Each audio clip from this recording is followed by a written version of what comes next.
COVID-19, seniors facing hunger and isolation, businesses struggling to survive, the Taliban taking over Afghanistan, thousands of Afghan refugees arriving, affordable housing crisis, Ukrainian refugees fleeing, seeking safe haven.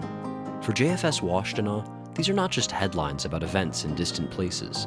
These tragedies are filled with stories of struggle and unimaginable loss, survival and amazing resilience. These are the stories of our clients.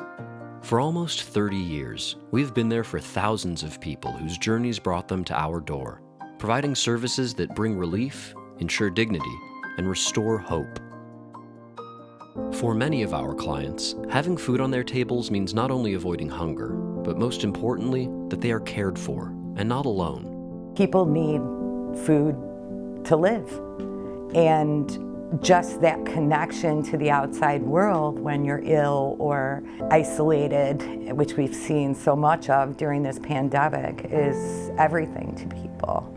We celebrated Passover last week, and we provided Passover meals to some of our clients who celebrate. And I had a client in particular that began coming to the food pantry right when I had started due to an income decrease, and just came to the regular pantry, and over a couple of years was diagnosed with a terminal cancer diagnosis and was in need of liquid nutrition, is now also part of our Meals on Wheels program.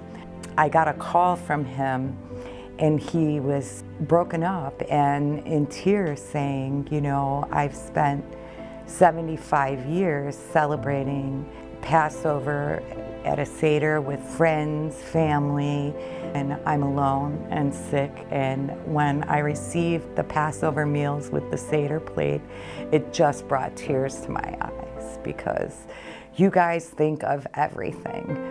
There are moments in life when a phone call, a visit, a quick check-in becomes a lifeline.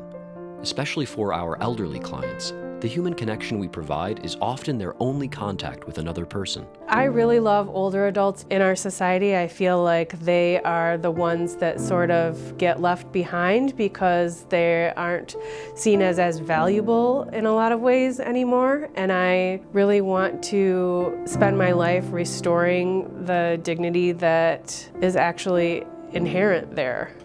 A year ago, I was referred a client, and he had several medical situations, including a few strokes that left him with some cognitive impairment, as well as he had just lost his lifelong partner and was on the verge of being evicted. He was extremely distraught because all of these things had just compounded and left him in a very frantic and afraid place. He really just would have been a person that was left out in the cold with no help. I think that he believes that he would have died without the help from JFS.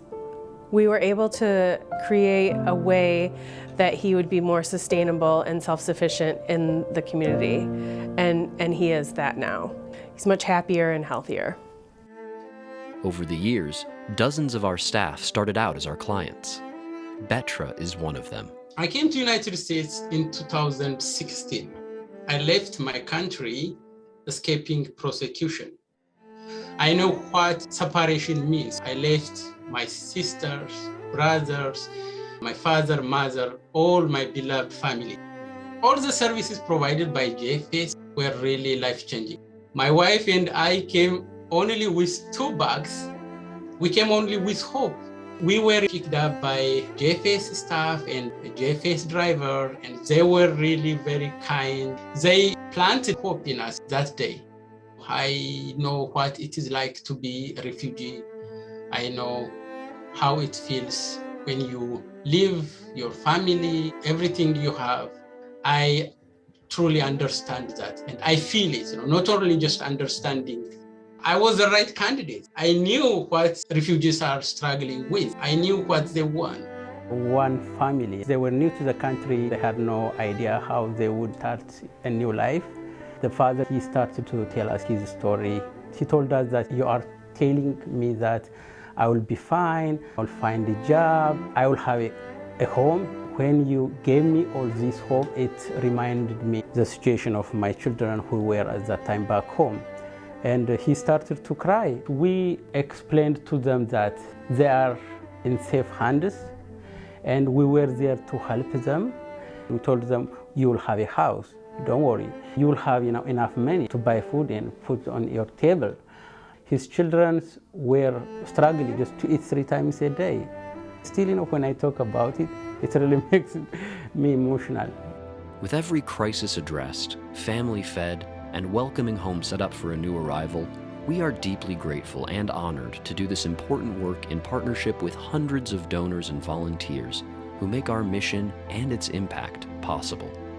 By helping rebuild lives, we are building a stronger community, one that truly cares and is just for all.